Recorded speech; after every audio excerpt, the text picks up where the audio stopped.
going on, Solid Steppers? This is Miss Ward. I'm in the process of leaving Wesley Chapel, Florida. I'm actually headed to Punta Gorda. And it's a trip, boy. Look at all this damn fog. This is crazy. When you're on the road, you see all kind of conditions. You got to be on point.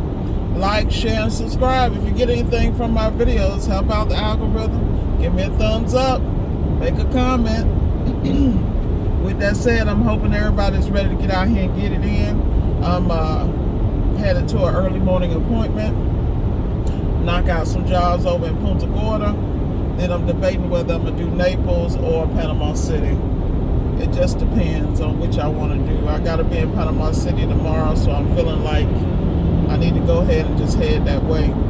Because I got several jobs up in that region on the in the Panhandle. But I'm telling y'all, man, at the end of the day, you can design any life you want, but you got to be willing to work for it. It kills me the amount of people I meet that want the rewards or what they think are the rewards. With every accomplishment comes responsibility. And in order not only for you to maintain, a lot of people think they can get to a certain level and just sit there. There's no such thing as being stagnant. Because if you're stagnant, that means you're slipping behind. Because people are passing you by.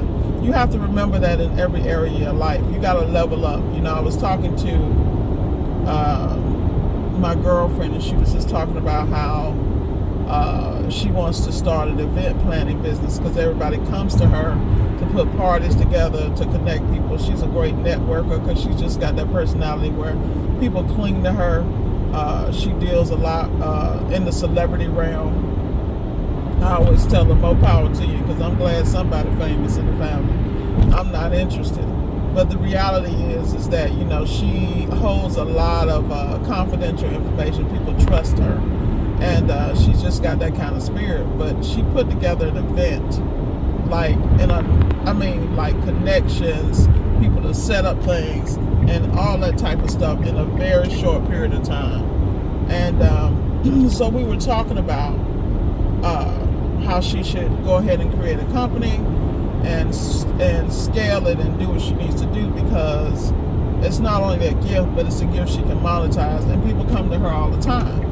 So with that said, because we deal with each other, I'm very supportive of her creating a domain, all that good stuff, and doing the things she needs to do in order to be successful, because that's another thing people always have to look at is their relationships and their inability to go to the next level because they're with people who believe in being stagnant. And for me, the best thing about me being in a situation with what I consider creative is I'm very disciplined and methodical in order for me to get stuff done, because if I don't do that, then I'm all over the place and I just can't. I used to think I could work in controlled chaos, but that's becoming questionable the older I get, because I'm all about measuring the progress and what's working, what's not, what do I need to tweak, and where I need to pivot. The beautiful thing about being with a creative people have that gift that's natural, where they just can come up with stuff and they flow in life a different way. But I was talking to her about putting people around her to support her gift, that are experts in those areas that she may be challenged in, and that's only because I want everybody and anything connected to me to do well. At the same time, I don't want you to be burdened down with things that are not your gift or stuff you don't want to do. That's why you pay people and delegate, I'm so glad. Y'all don't understand. I'm so damn happy to get out that fog. I was not happy about that. I woke up this morning, I couldn't even see in front of my face. I was like, what is going on, Wesley Chapel? But with that said, y'all, you got to get out here, you got to build your businesses, and you got to make sure you are hiring people and putting them in place.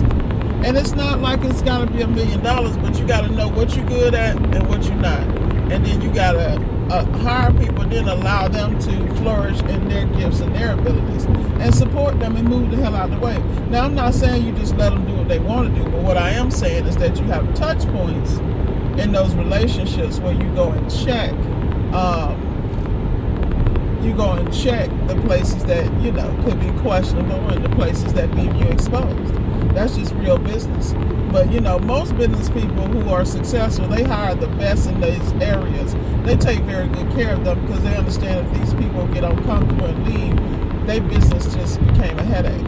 I see it all the time where guys hire these employees or these subs who are very good at SEAL systems, and then the sub has a problem, and the sub was basically carrying the company. I think that's the most ludicrous thing I've ever seen in my life, because the reality, all good things come to an end, so you need to move accordingly. And that's a fact. So that's y'all tidbit for the day. Hire someone to do the job, do the areas in the that you need assistance in, and make sure you take care of them. But please make sure you vet them and you have those touch points to protect yourself. That's your tidbit for the day. This is Water signing off. Be blessed, stay protected, and above all else, stay covered.